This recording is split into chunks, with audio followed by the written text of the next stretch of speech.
Yo,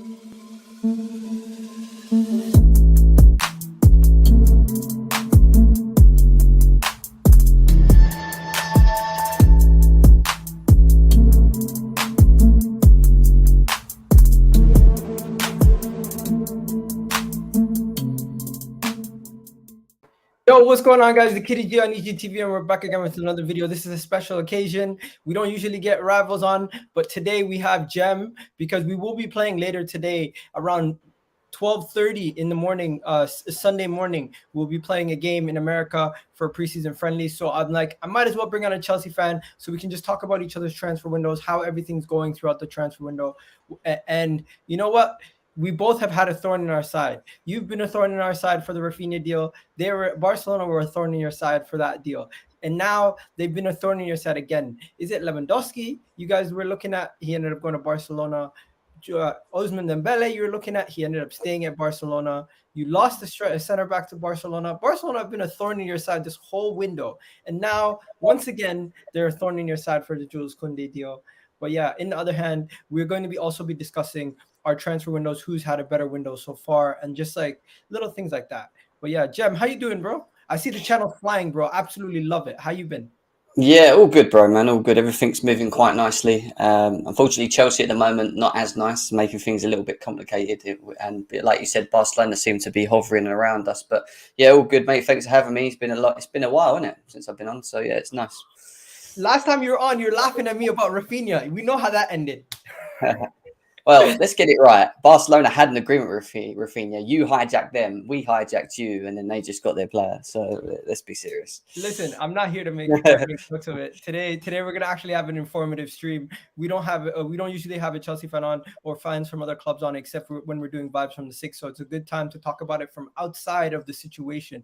I'm just gonna go on to Jem's Twitter right now. You've been retweeting a lot of the stuff about Jules Kounde. Am I wrong? Am I wrong to say that? There's just loads going on at the moment. I mean, yesterday it was imminent that we're at sort of 95% on our way to getting Jules Kounde. Barcelona financial team confirmed to Xavi and the rest that they didn't have the funds to do this deal. And then we wake up this morning and Gerard Romero, the blimmin' Twitch geek on Twitter, has commented saying that Barcelona are 99.9% in there with Jules Kounde, but hasn't actually really explained the formalities of it. It was just like to say like they've got him. Do you know what I mean? And yeah.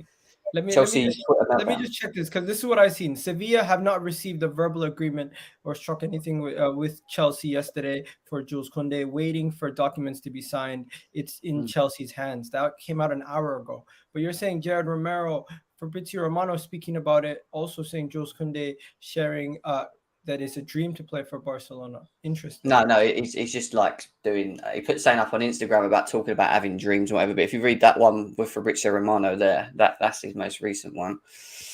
Okay. Kounde always has been in talks with both Chelsea and Barcelona the last 2 weeks. Barcelona's proposal won't match Chelsea's conditions. It's too high.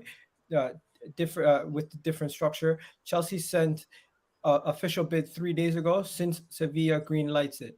So is it the player holding up the transfer or is it Sevilla? It's just too many contradicting reports to get at the moment. It seems like every time Chelsea go to war with Barcelona, with me, with Barcelona, it seems to be like, you know, one. So I'll just phrase it here. So the Sevilla journos and the Chelsea journos are saying that the only thing that's stopping this deal from being like, and here we go, is the formalities, like the finalising of the documents and the medical. Yeah, because what it is, apparently Chelsea don't want to commit to this Kounde deal until the medical's done before. The reason for it is because after the season ended at Sevilla, he had an operation.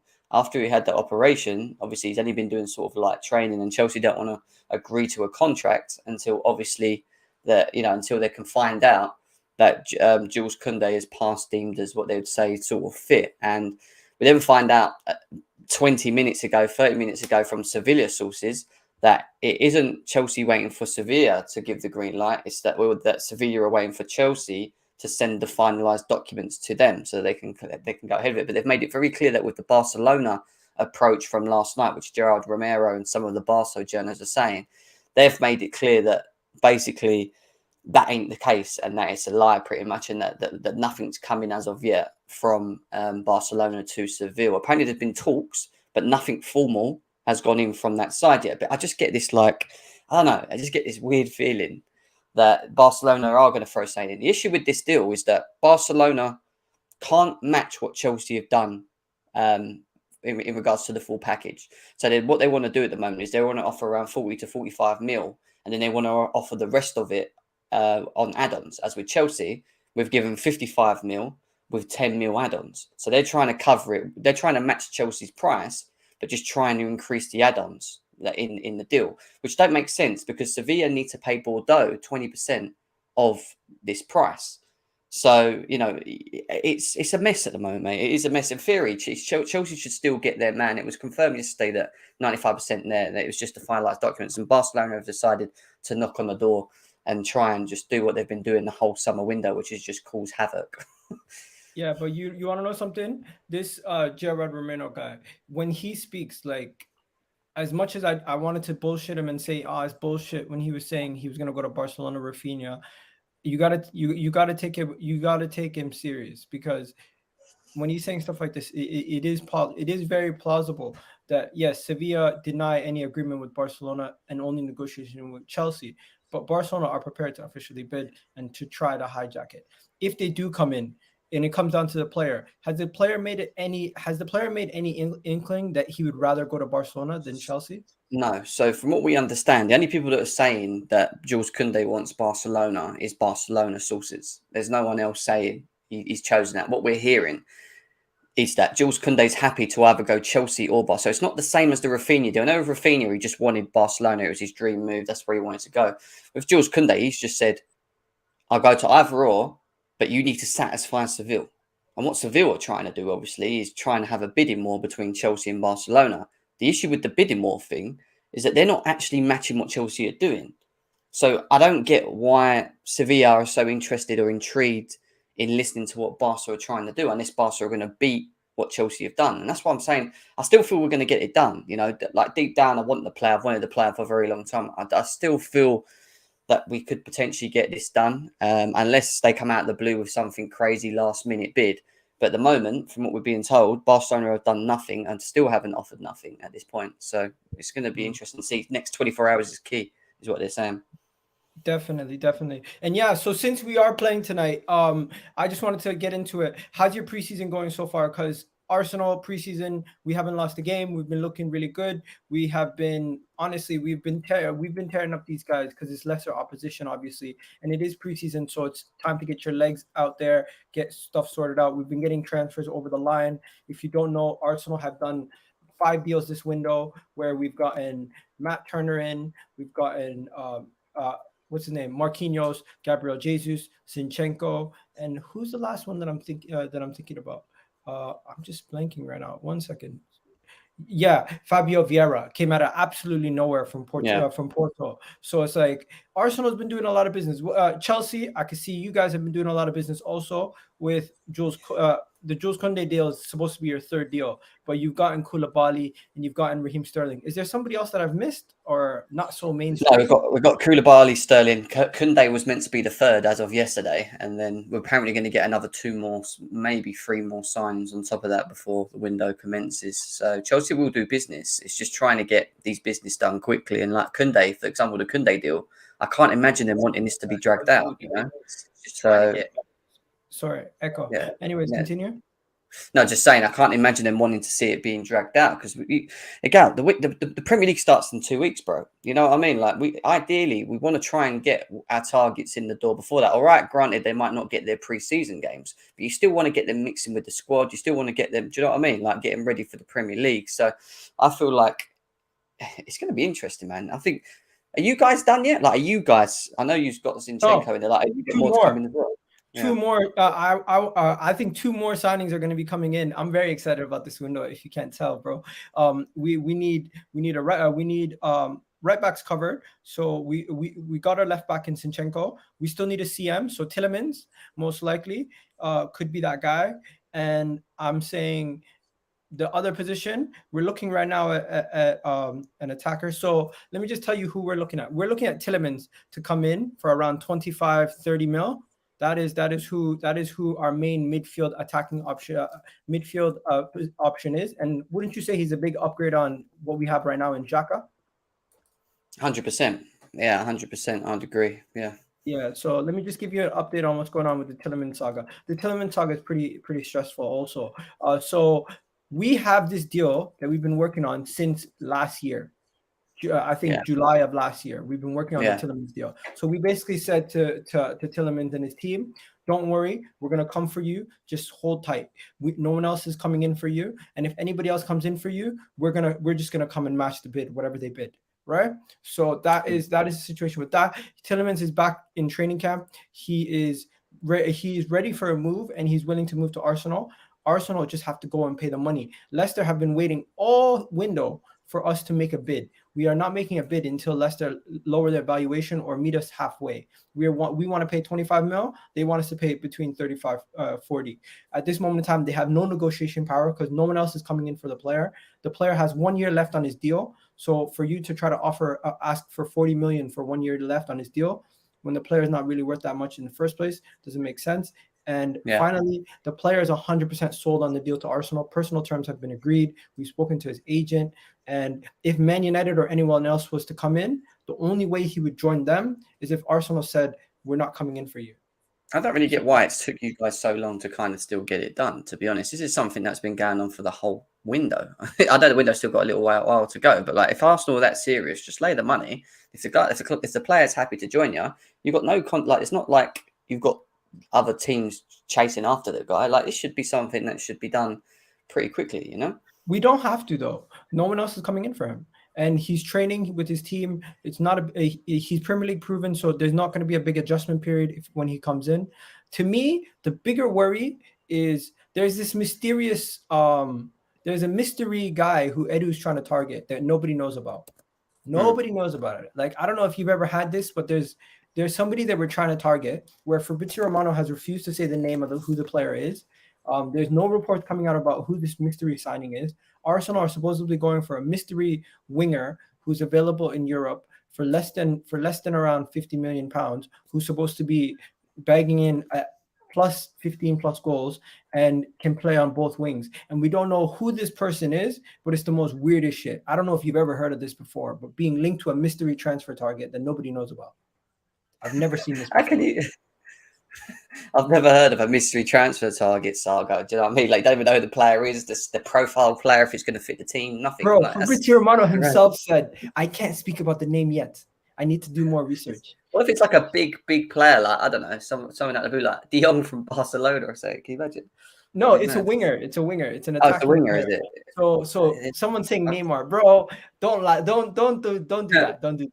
Don't do that. Anyways, guys, Jem's channel link is in the description. Let's get through some of these comments quickly before we go. Oh, I seen this one here. Omari Hutchinson. Yo, that made no sense, Jem. Why would a player leave Arsenal's academy to go to Chelsea's academy? Like, what benefit is there to do that? I'll tell you.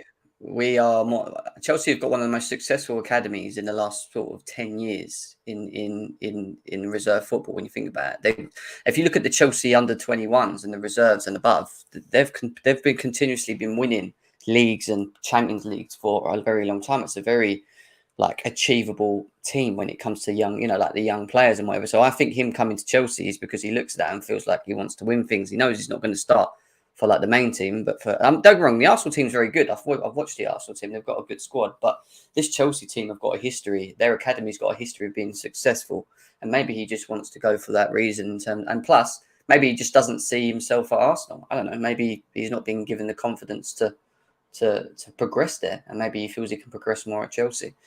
I don't know. I'm just going to say this. There's nothing Chelsea can offer an academy player at this moment in time besides a great loan system. I don't think there's much. Listen, trophies. We won the under-23s trophy a couple years ago. We won. I know, but we're the most successful, bro. We're one of the most successful at the moment. Man City have overtaken Chelsea when it comes to academy success at this moment in time. No, it hasn't. But when it comes, they literally won every trophy last year. Premier League and all the academies. No, not every over the single course of category. 10 years, mate. Chelsea have been very successful. Chelsea No, academy I team get have done that. I so get much. that. But Chelsea have the loan system where they have it down packed.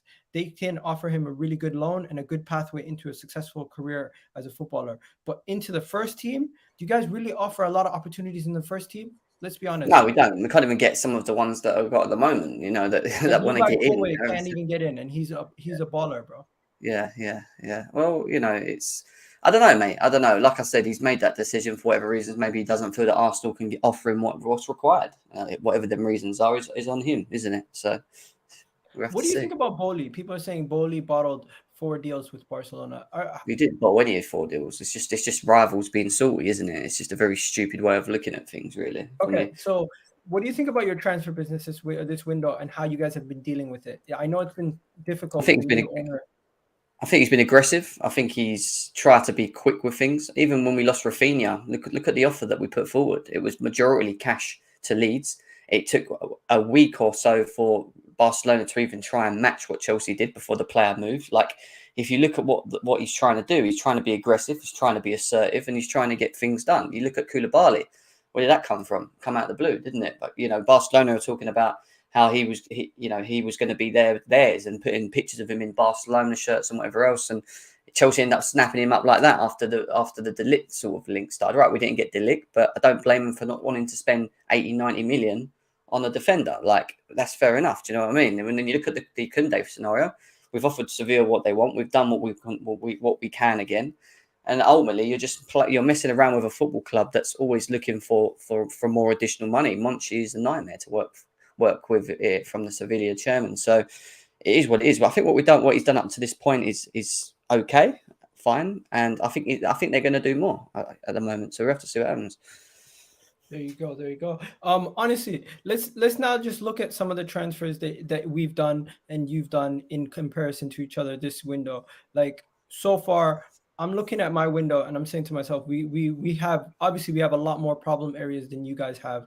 So far, this Arsenal window has been very busy and we've had to be busy. Like, Jem, I don't know if you realize the level of quality that we have in our team is a lot lower than majority of the teams, obviously. So with that being said, we went and got Marquinhos, who's a Brazilian, unproven right winger who is going to be most likely squad depth and playing a lot of the Europa League games. We've got Fabio Vieira, who's going to be cover for Odegaard. We have absolutely nobody who could cover that position except for ESR, and ESR is more predominantly played on the left wing than in the midfield 10. We're going to be letting Leno go, so we got Matt Turner in, right? And Gabriel Jesus, Zinchenko. Honestly, I'm more excited about the last two signings than I am the rest of them. But tell me about Arsenal's transfer window so far. What do you think? And I honestly, I know who we need next, but I want to hear from you. What do you think about Arsenal's transfer window before we talk about Chelsea's? I think it's good in regards to what you needed to improve on. Don't get me wrong. I think Gabriel Jesus it will be good for Arsenal. I think he will score goals. I think he's a good signing. I think Zinchenko is versatile. He's ultimately experienced. He's won things at the highest order. Marquinhos, I've not watched much of, so I can't really comment on. Don't like comment on players that I haven't watched. Fabio Vieira is a very good player. I actually think he's very, very good. That's a good buy for you guys. Matt Turner, again, I'm not very keen on, like, I don't know much about him to be talking about him, to be honest. But when I look at your overall what you've done, for me it feels like you're trying to address the areas that you need to improve rather than just like buy random names or the bigger names. You know what I mean? Like, you're just buying like clever players that can boost the squad depth and obviously help you guys be a bit more achievable and try and get Champions League. Because what's your aim next season to go? It's got to be Champions League, right? With these signings. 100%, bro. Yeah. We're gonna talk about expectations in a bit, but Okay. but right now, just looking at this window, I'm rating it a 6 or a 7. I still need 2 more signings for it to get into the 10 and 8 type area, and the quality of level of those players also depends. So if we can go and get Leroy Sané and Lucas Paqueta, bro, that's a 10 out of 10 window because we're linked to those guys also. But if we don't get Who are you linked to? Leroy Sané and Lucas Paqueta from Lyon. So Yeah, imagine if we get that level of quality, which is yeah. not realistic.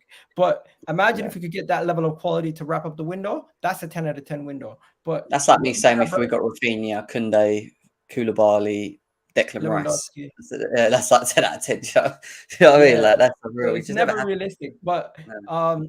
until we do that, for now, I give it a 6 or 7. People in the comment section saying 5. Come on, guys. A 5 is like Manchester United's window. They haven't done shit yet.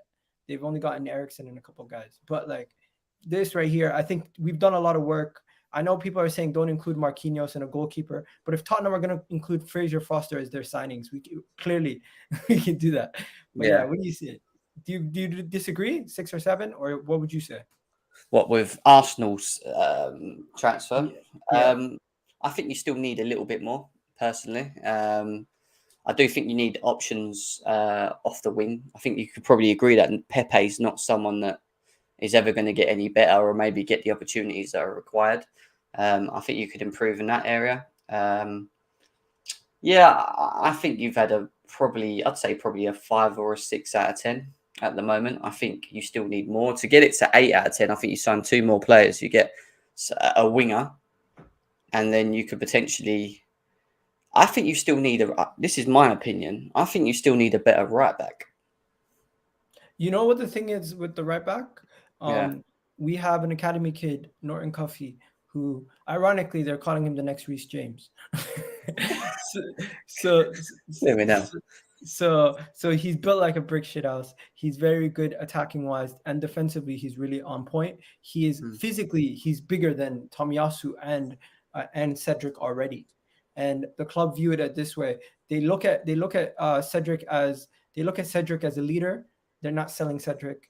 They look at Bellerin as the guy who they're going to get rid of. And if we can't get rid of him for money, we're going to let him leave at the end of the shift, at the end of the summer transfer window. Big up Zane. He's saying, Egal Jam, love the show. I'm a Liverpool fan. And I saw how United fans look after 4-0. So how serious are you lot taking this? I'm not taking the preseason serious, but I'm just looking at the positives. You know what I mean? What about you? I think for me, it's just about fitness is key. At the same time, for us, it's a bit of a test because we've got quite a lot of loanees that have come back. We've got academy players trying to push themselves into the first team squad. I think this is a big test for a lot of them players as well. Ultimately, we need to try and get the best 11 that we have fit for ready for the season. At the same time, I think Tuchel's got quite a lot to deal with, to be honest, at the moment.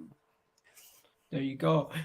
So yeah, I don't think any fan is going to tell you, oh, preseason, we're going to win the league because of preseason. No one's going to say that. But you are going to have people slander your player, even though it's preseason. You're going to have people that are bored that are going to say, oh, you're going to a few beat us tonight. I guarantee you're going to get salty and say so. Like Arsenal fans will. It's normal. No, do you know what I mean? I think it's preseason. You guys beat us last year in preseason, and people got mad at me for saying you guys cheated because there was an offside goal.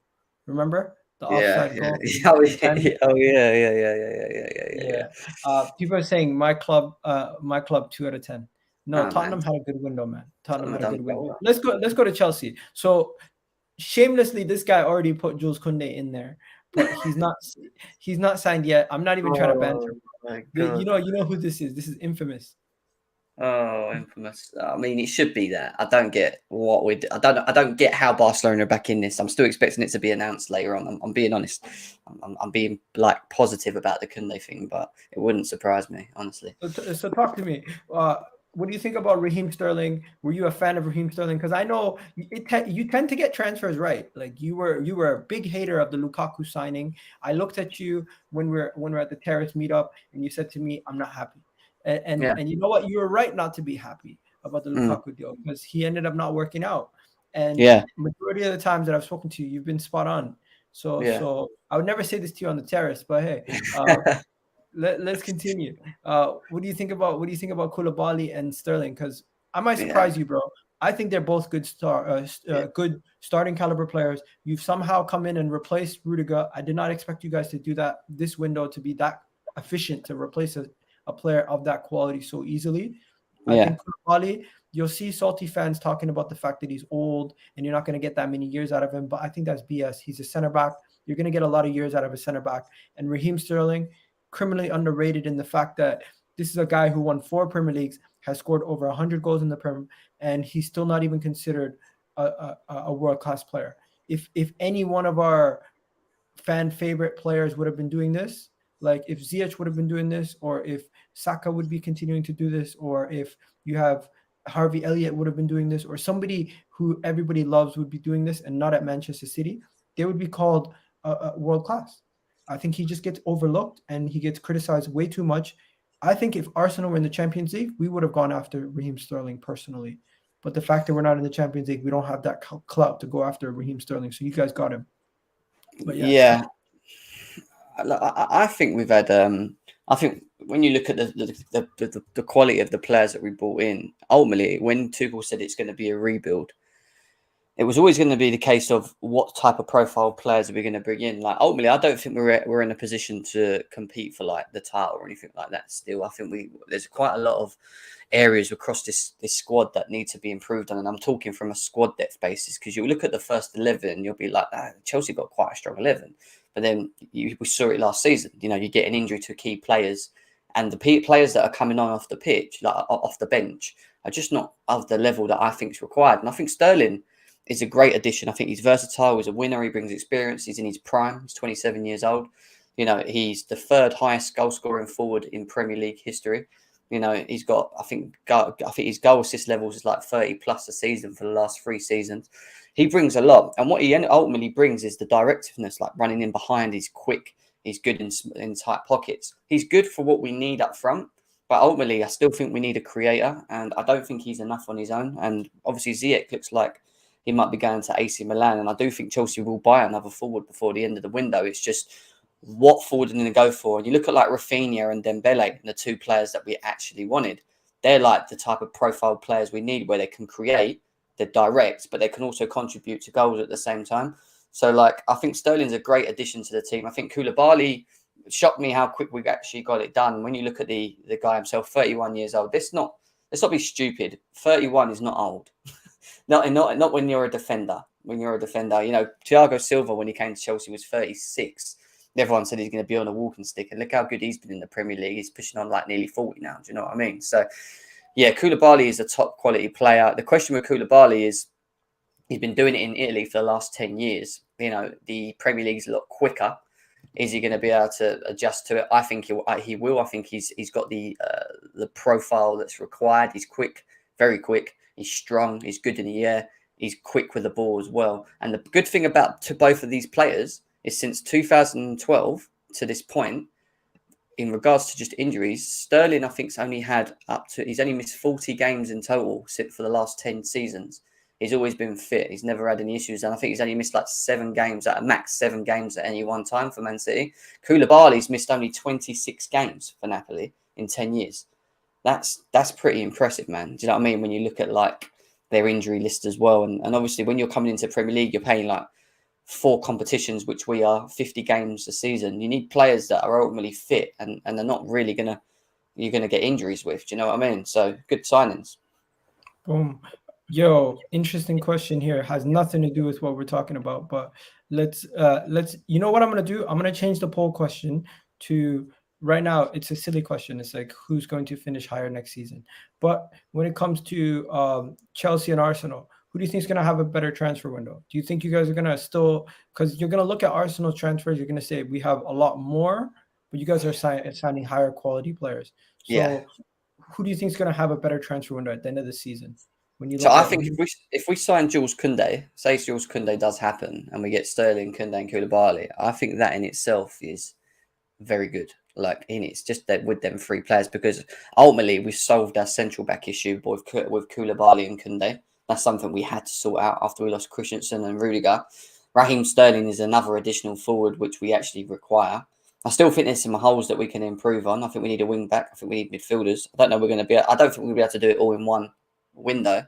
But ultimately, if we get Kounde and we get a forward, then I would say we've had a better win than you. But if we're talking about it now, specifically at this moment in time, with just Sterling and Koulibaly, even though I think they're quality players, I would probably say that you guys have probably have had the better window because of the even though the player quality ain't better, you've sort of tried to balance your squad. Does that make sense? What about your midfielder? Are you guys going to get a midfielder? What's going on with the midfield? Because I don't see Chelsea linked to any midfielders. But before we do that, Skill's asking a interesting question here. Let me know, everyone in the comment section, who do you think will score the most goals next season? Obviously, you have Nunes, Martial, Gabriel Jesus, and Haaland. We just got to say it's Haaland. Like, I think it's that simple. But I wouldn't be surprised if Nunes or Jesus were close to him. But I think it's going to be Haaland. Just look at that Man City team; they scored too many goals. But That's yeah, if he can stay fit and whatever else, I would say it could be Ireland. I think is there Gabriel any Jesus. Chelsea player in that conversation?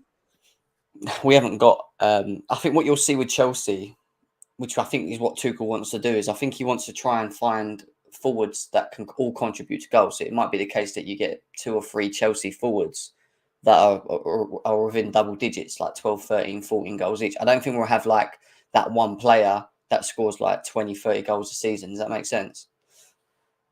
That's what I think. I think we'll have goals across the pitch, not just the one player. I think Gabriel Jesus will score goals. I just don't think he'll score 20 goals. I think he'll be. I think he can get double digits, provided he stays fit. I think Nunes is a weird one because, like, obviously, if you look at him in pre-season, a lot of people would say like it's Lukaku 2.0. Some of the stuff that he's missing is damn right obvious misses and stuff. But he could come good. I just don't know whether the chemistry with him, Diaz, Salah will work. So we have to see. Because it's not a Mane, is it? It's not someone that's like agile, moves off the ball and whatever. Martial's an interesting one because Ten Hag's playing he's got them playing very well. I just don't think I think Martial will get double-digit goals. I do if he stays fit and he plays. I think Martial can get double-digit goals, but Haaland, with KDB and Bernardo Silva's and Mahrez, he's got to be getting 20 goals a season, isn't he? Easily. Chelsea need a midfielder and a striker. What about the striker thing? Are you going to get a striker? I don't think you guys are. We're looking for inverted forwards. I think we're looking for forwards that can contribute to goals, but also create. I don't think we want an out-and-out number 9. That's what I think we're looking to do. That work hard as well. I'm gonna get on to Cody Gakpo in a bit, guys. No need to do everything right now, but let's talk about center backs. So our best center back still got Werner, Kepa, Azpilicueta. You know what? You guys still have a good team. No one's saying Chelsea's finished, but your center back core, you have Koulibaly, Thiago Silva. Where do you rank those in the league? High. From my opinion, I think Thiago Silva has been unbelievable since he's come to Chelsea, even for his age. I have you guys ranked third after City and Liverpool. I think we're better. If we get Kounde, I think we've got a better defence than City. Really? Yeah, Don't forget. Yeah. City have 3 centre backs in the top 10 for the Premier League. Yeah, but I rate Diaz. I don't rate Stones. Laporte is good, but I wouldn't say he's Diaz level. Who else are you talking about? John Stones. Yeah, I don't rate John Stones. I don't think he's that good. Who do you rate higher, Varane or John Stones? I don't rate Varane. I don't rate Varane as well. No, but think about it. Yeah. There's not a lot of center backs in the league, bro. I did a top 10 the other day with center backs in the Premier League, and I found once you get to like 7, it gets a lot harder. And I put Koulibaly in the top 10 before we even. Yeah, what I'm saying is you could put Silva and Koulibaly in that top 7 easily. That's 2 players there easily that go in there. Yeah, right? And then you have 3 Liverpool players, you have 3 City players, and that's basically who's the 3 Liverpool players? Matip, Konate, and Van Dijk. I don't put Konate in there yet. I'm sorry. Oh, really? I think he's a top defender. I just think with him, he's only been here 1 season. I think I need to see the consistency. You got to look at, for example, Koulibaly, right? He's been going for 10 years at the top levels. He's like, this guy's we've been saying he's world class for the last like 10 years. Let's be serious. Thiago Silva is a dying breed. Didn't make our top 5. Yeah. No, he didn't make our top 5. Who made your top 5 then? So Matip 5, Laporte 4, Diaz 3rd. Second, Thiago Silva, and first, Van Dijk. Yeah, but you're basing it upon from what you've seen in the league, right? Because we haven't seen Koulibaly in the league yet, so it's very hard to judge. But we still put Koulibaly in the top 10, and we put him 6th because some people view him. So one person rated him the highest was 4. Everybody else rated him below 4. So that's how he got 5th, and that's how Matip got ahead of him. But on another day, you never know. Matip could be finishing in 10th, and depending on how everyone plays, because you guys are going to be playing predominantly a back 3. Am I wrong? With Kounde. Well, if we get Kounde, yeah, 100%. It will be Kounde, Thiago Silva, and Koulibaly. That is a strong. I'm telling you now, that is a strong defense. If we get that, we have the 4th best. Yeah. defense in the league. Think What? about it. What you got? Saliba, Saliba's back. Ben White, Yeah. Gabriel. That's a really strong centre back core. We're gonna That's have Tottenham. Tierney. We're gonna have Tierney and Zinchenko on the left and Tomiyasu on the right. So we're gonna have. I think we are preparing ourselves to be the fourth best team next year. Why ain't Tottenham fourth? Tottenham. You look at their defense. Who do they really have? They have a bunch of defenders that nobody rates. Romero's good, isn't he? Romero is the only one.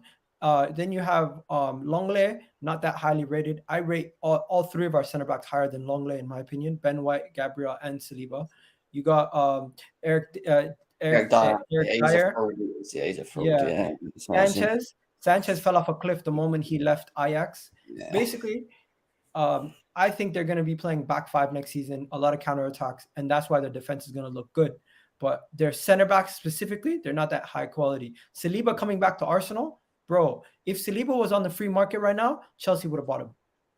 Yeah, but that was Arteta's fault, right? Because he allowed him to go. He should never have let him. He did a great job sending the player on loan. You don't understand, bro. He lost his mother and father in the last 2 years through COVID. He went back to France to play football to get his mind off things instead of sitting in the reserves. And the only reason why he was in the reserves was because we were trying to get him a loan move and we didn't register him in the Premier League. So he could have played. Well, that's fair enough. I mean, but the one thing I will say is that, and we know this as well, the Premier League is a complete different animal to any other league, isn't it? So let's see how Saliba does. That's what I'd say in this league. Talking enough about center backs. I didn't think we were going to spend that much time on center backs. Chelsea have an issue with what do you call it? The attack. Do you think you've solved that? No. No. One bit. I think we lack the chemistry. We lack the right mix. We don't even know what our best three is. I don't think Tuchel knows himself, to be honest. I think Ziyech it looks like he could be going Milan. I think Timo Werner's just. I think if we could get rid of him, we would. Pulisic's been inconsistent. Havertz, you could probably say the same, even though I think Havertz this season's going to be really big for him. And Mason Mount, ultimately, he's been the one that's, again, stepped up for Chelsea, isn't he, for the last 2 seasons. And now you throw Sterling into the mix. Sterling's our best forward for me. You know what I mean? Now he's easily our best forward now. So it's just finding, I keep saying, well, we need a creator again. Rafinha or Dembele, if we'd have had one of them two with Sterling and Havertz or Mount, then we would have been laughing. Like it's just getting the chemistry. We haven't got that with that forward line. They're just too inconsistent. They can't rely on them. And that's why Tuchel builds these defences, because I don't think he trusts our attack. I think he's like, right, I want to be solid. If they're not going to take their chances when they get them, at least let's make sure that we don't leak goals, right? And that's why Rudiger comes so good, and Silva, and and they sort of bailed us out of games last season. This is where Chelsea fans tell me Thomas Tuchel has tried everything with the attack, but it's the players. So if Raheem Sterling now comes and he doesn't produce, and your attack still doesn't produce, when do you start looking at Thomas Tuchel's issues with attacks? I find it just a small minority of our fan base want Tuchel out already. They just don't think that he's the right. Yeah. We've got this that's problem. Too much. That's reactionary. Oh, it is, but they just think that his ideas of what the way we play football just isn't it. They just think the 3 shouldn't be the 3; it should be a 4 and whatever else. And that's why they don't blame the players. They think like some of the players are not good, but they just think ultimately it's the manager's fault because he doesn't play the right system to get the best out of them. But my problem is that Thomas Tuchel is an unpredictable manager. He's a manager that likes to have. You've seen it. He likes to alternate his system. So he may start with a 3, but he can switch to a 4 and then go back to a 3. He likes to have players that are versatile and that can adapt to different systems. The problem what we have with the forward line is they can't do that because too many of them, Ziyech, Werner, Pulisic to a degree, they're only good in one sort of system. So when they're asked to do something else, they can't do it. Werner can't play off the left. Predominantly should be playing through the middle. Not even really that good at doing that. Ziyech, he plays off the right, but can't play as an inside forward in the 3 off the right. He has to play in a 4 where he's like touched he's right next to the line. Like they're limited, and that limits him. And obviously his system doesn't work because he's got players that can't play to his system. And that's why people like Sterling coming in are important because they're versatile and they will adapt and they're quick and they've got movement and they'll press. That's what we need. Havertz can do it. Mason Mount can do it. I just don't know about the others. I question if Havertz is going to be that guy who scores all the goals. He's going to be a good link-up guy doing all the stuff, but like himself, Sterling's going to have a big load of the goals next season, in my opinion, and he probably will be finishing as your top scorer. Kai Havertz shouldn't be looked at someone that should be at like a number 9 scoring 30 goals a season. That's not what he is. That's not what we bought him for. Yeah, he's a player that should be contributing to goals. Like he still should be getting in double digits. But ultimately, if he does that, then Sterling has to be doing that. And the one other that's playing to the right does that. If we can do that, then it gives us every chance to be competitive. Do you know what I mean? So, people, hit them like buttons. We got a nice comment here from Craig, friend of the channel. He says, I like Jem. He understands his club so much. A lot of Chelsea fans just waffle. Respect you, pal. Big up, man. Big up. Anyways, moving on from that, just to let you guys know how to watch the Chelsea game tonight. How do you watch it on your end? So we watch it on we've got an app called the Fifth Stand app. So it's a Chelsea app that you can watch the game on, basically, guys. So yeah. Okay, so Arsenal is going to be charging us £6.9 to watch this game. Really? Yeah. That's not nice, is it? It's pre-season. Yeah. So when we played Everton, I was on the Everton website to watch the game. I didn't even watch it on things. You could go on the Chelsea website online and watch it as well. Yeah, it should have it on there. They usually the audio is available on the website, but the actual visual, I think you have to pay to watch it on the Arsenal website. Yeah. So to have the access to watch the game, you pay around like $6.99 or something like that per game. You don't have to do that with Chelsea. You can just go and watch it. You can watch it on the website, but some people moan that it crashes. So sometimes it's better to download the Fifth Stand app because you can just go in there and it's on there. It works better on your phone that way. Boom. I might have to download the Fifth Stand app. Is it on a Chelsea YouTube channel? No, it's not on YouTube. No matches on YouTube. But you know what? These games are not copyrighted. You know, I seen bare people posting stuff. PSG were on here this morning. I watched PSG on YouTube. Yeah. These games are not copyrighted because I'm seeing people posting stuff like the full game, bro. Like literally, like they're just posting it on their YouTube. It's mad. But people keep hitting them like buttons. For Arsenal, you're gonna go on the Arsenal website to watch it, and you know what sucks? I'm a member, and you can't. There's no membership. There's no membership thing or anything like that. It's weird. But yeah. Finally, Jem, you have any questions about Arsenal? Because I know you said wingers. We're looking at this guy named Kounde Koulibaly. I don't know. I've looked into him. I've done so many videos on him. I don't really want to spend too much time talking about him right now. But still, I don't think we're going to get him now. We're going to have to wait and see how that progresses. When you look at what you have at the moment, and going into this season, how confident are you in seeing Arsenal challenge for a top 4?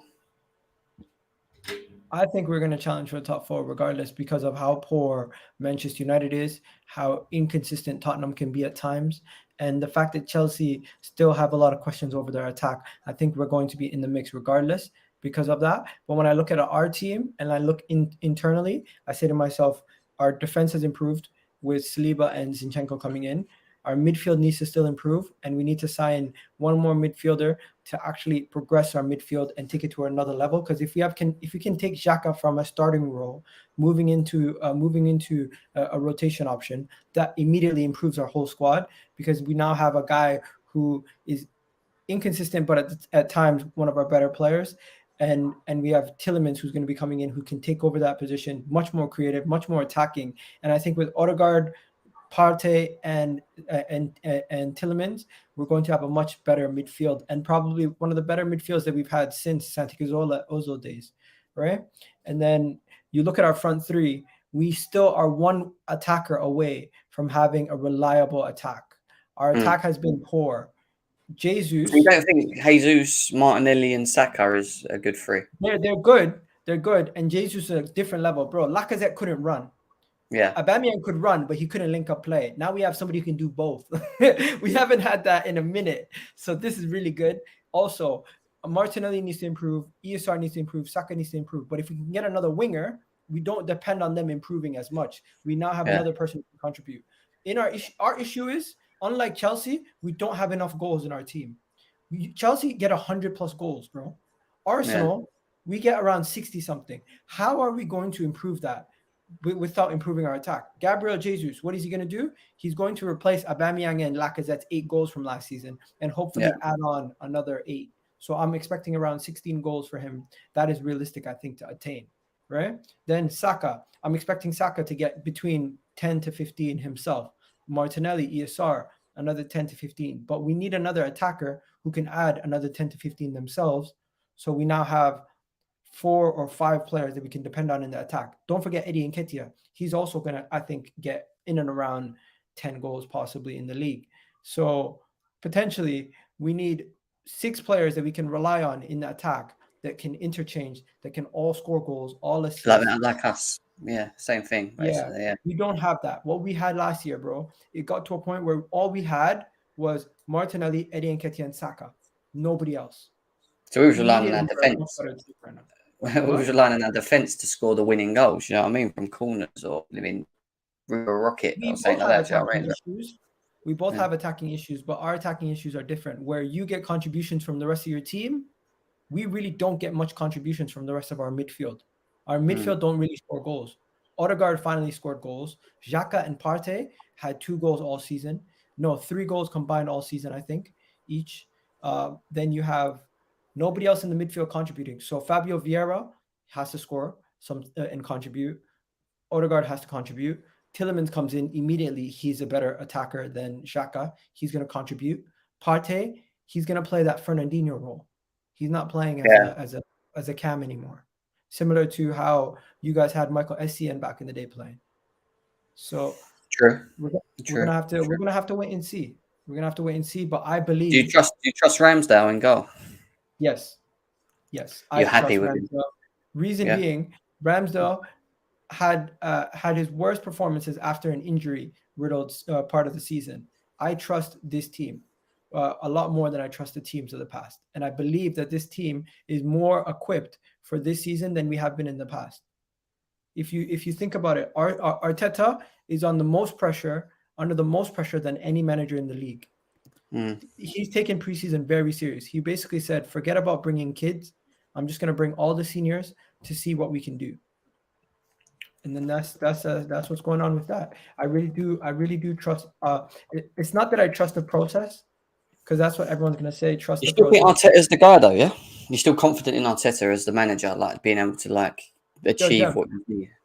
I don't know if I've ever told you this, but it's not about trusting Arteta being the guy to get us places. It's about getting us from a level where we're competitive.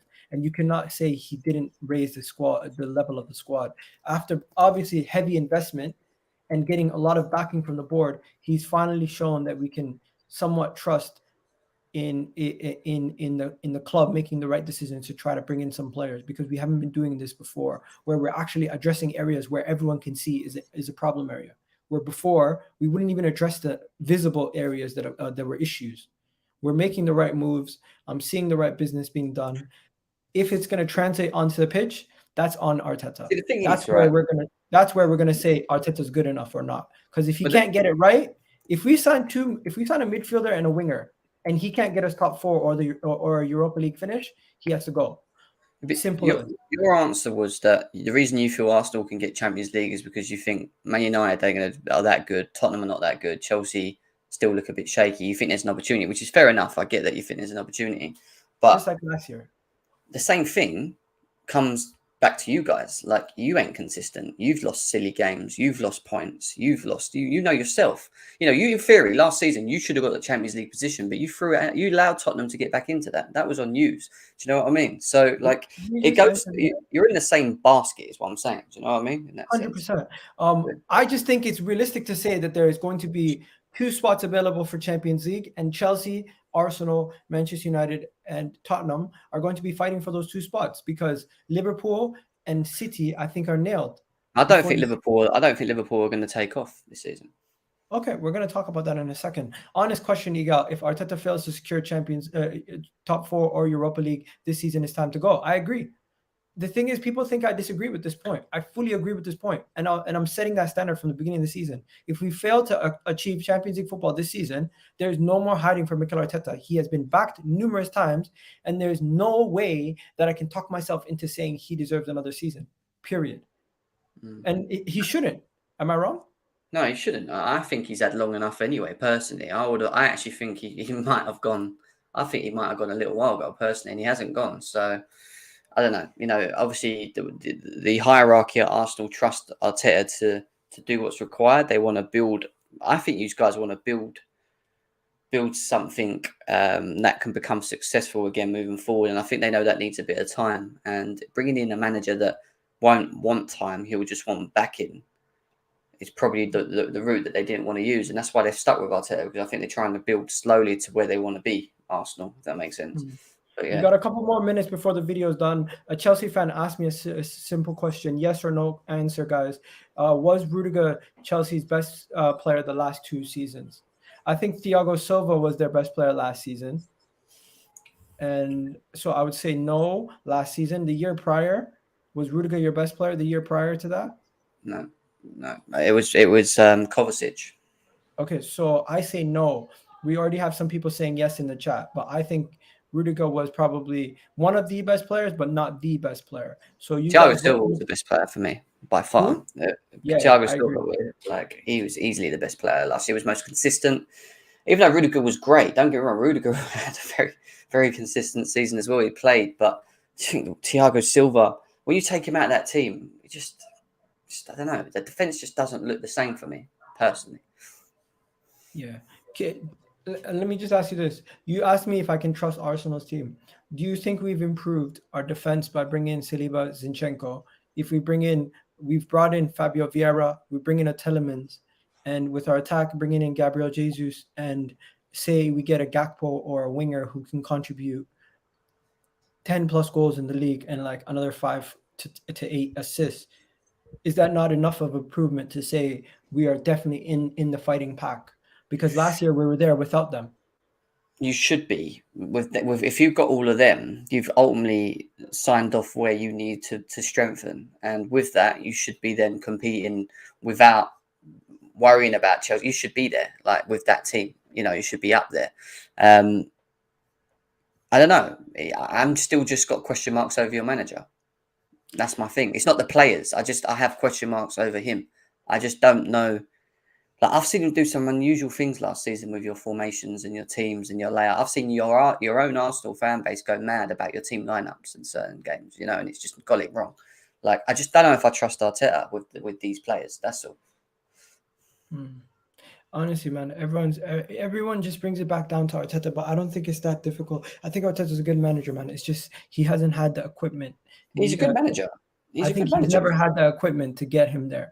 And then finally, who will finish higher this season? So if it was up to you and you had to pick between Manchester United, Arsenal, Tottenham, Chelsea, obviously Arsenal, we're going to be playing today, and it's like it's not going to be a real good test, but who's going to finish higher between the 4 of us clubs? Like the Premier League. Yeah. Well, yeah, So if you had to put your money on it right now. What, top 4 in order, or just between Chelsea and Arsenal? Just between Chelsea, Arsenal, Manchester United. Chelsea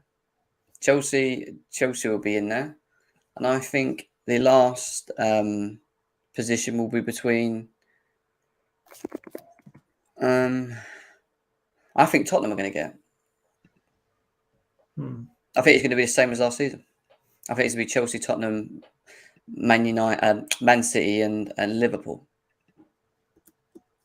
That's what I think. Yeah.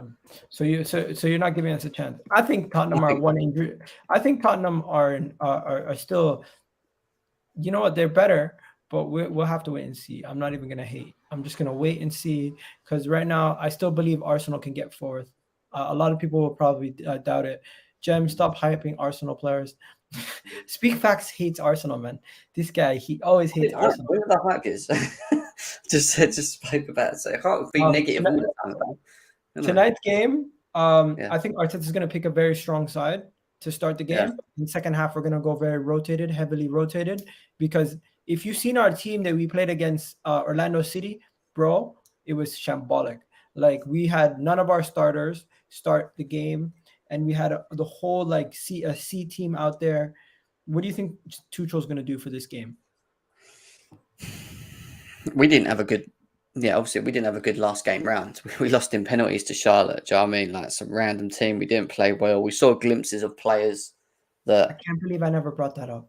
yeah, we saw glimpses of players that looked good, but ultimately we didn't really learn much from it, you know. And I think what he needs to start doing is he needs to start playing the 11 rather than just keep playing random players in positions. And that's what we've been doing, just playing anyone anywhere and just sort of just fitness. Do you know what I mean? So tonight I want to see if Koulibaly's available and he's ready, play him. Silva's ready, play him. You know, Ascolipleta or play him there. Reece James, Chilwell's your wing backs. You know, I want Jorginho and Kovacic. I want to play a strong team because we're playing against you guys. Ultimately, I want to test ourselves against it. So, you know, Havertz, Sterling should start. Mount should be up front. Like, that is a strong team. Like, I want to see us play a strong team. I want to see how and what we've been working on in that position. Yeah, people are laughing about the Charlotte thing.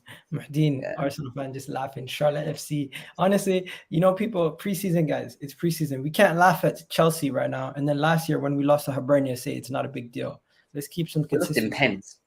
You lost in penalties. We lost in open play last year. This year, we're undefeated. You got people going crazy over preseason. Calm down. You should beat us, though, based on form. Like, your form's obviously better than us at the moment. So I think we will win. But I think it's more because we have, like, a lot of our players have been together throughout the whole preseason. You guys just signed Koulibaly. You just signed Sterling. I don't know. I agree. Actually, we just signed Jesus also. Silly question. Do you think because you guys split up your goals so much, Gabriel Jesus will have more goals than everyone on Chelsea at the end of the season? Because we're going to rely heavily on him, where you guys are going to spread it around. Like, see, my thing with Gabriel, See, the thing with Gabriel Jesus is I think he's a good player. I'm just not sure whether he's consistent goal scorer. Like, I'm not sure if he's an out and out like when I watch him for Man City, and obviously he might play different for us. So I've not watched him. I haven't watched any of your games in pre-season, so I can't comment. But for Man City, he always sort of used to like be the guy that sort of wavered around. Even though he was a number 9, you could find him on the right, you could find him on the left, you could find, like, he was never fixed in his position. And ultimately, even though he can score goals, there'll be games where he wouldn't score goals and he'd be taken off. And do you know what I mean? And like, I just don't know whether he's a consistent goal scorer. I think he will score goals. I do. I think that he will do that. But I just don't know whether he's consistent enough to be like 15, 20 goals a season. I think it could be like 12, 13, 14 in the Prem, which is still good. You know what I mean? Listen, 20 goals a season in the Premier League is Golden Boot, Mo Salah numbers, world-class level. That I'm not expecting that right now. But what I am expecting is for him to come in and play at a level that we can see that he's improved our team dramatically. He can get 15 to 16 goals. And who was your leading goal scorer last year for Chelsea? Just as an example, Mason Mount, right? If it was Mason Mount or I think Lukaku might have. No, Lukaku in all competitions was like 15 or 16. I think Mason Mount, I think it is 1 or 2. Yeah. I expect him to get more than 15 goals easy all comps. Like if that's leading goal scorer at Chelsea, I think he'll easily outscore all your players. Again, if Sterling doesn't get over 20 goals all comps, I think he can get 20 goals all comps easy. That's attainable because the amount of games he's going to play, the amount of minutes he's going to have, the amount of opportunity. At City, he misses a chance, he's out the game. At Arsenal, he misses a chance, he's going to get 3 more chances before he's out the game. Yeah, potentially. That's true. You will create a lot more for it. Like, you will create, and not just that. I think with Chelsea, with Sterling, like, he will score goals. Ultimately, he will. Just not sure whether we'll create enough. Like, we'll create, but he's a bit like he'll miss chances and he'll take his chances. He's sort of hit and miss in front of goal. But, you know, he can be the difference. Yeah, he should be getting double digits, Sterling. He should be. But ultimately, I think we would, if we had a creator next to him, I'd just be a lot more comfortable. Like someone that can just create more around him. You know, I don't think we have that, but we'll see. Eddie Nketiah scored more than Lukaku in the league last season. That's a fact. He scored one more goal. You don't have to like that. That's not a dig at me. Trust me, I don't even rate the guy. That's the dig at Lukaku. Chelsea fans don't rate him. Anyways, bro, it's been a great stream. We're wrapping up here. Jem's got to go. Guys, go check out his channel, GNA TV. He's absolutely flying right now. Chelsea news and everything. During the season, we'll definitely link up more often, bro. Yeah. And it's like, this is a good vibe. You're on my home court. A lot less banter, a lot more serious today. But yeah, definitely going to have to come on the away side eventually. But yeah, you guys have yourselves a wonderful day. Big up to everybody.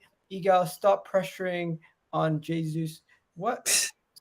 Come on, speak facts, man. Allow us. Anyways, let us be excited. But yeah, have a good one, guys. We're out of here.